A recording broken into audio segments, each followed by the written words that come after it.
ijoro uruhungabanya gusa, nziko uri hafi intego y'ubuzima bwanjye. Muri byose ni wowe nizereyemo, imbaraga zawe zituma tudatinya ibihe byose. Adonai yawe, urukundo rwawe nirwo rwihisho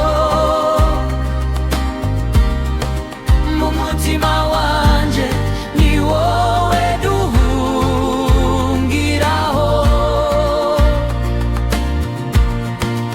Adonai yawe, inkingi y'ukuri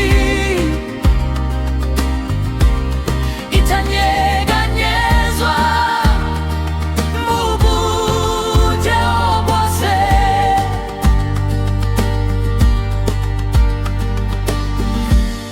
Uko nca mu byago uri kumwe nanjye, uzi ibinkwiriye umwuka wanje, utarawumeka gusohora ijambo, wowe uba wamaze gushiraho ibinkwiriye mu munsi wose. Ndakwizeye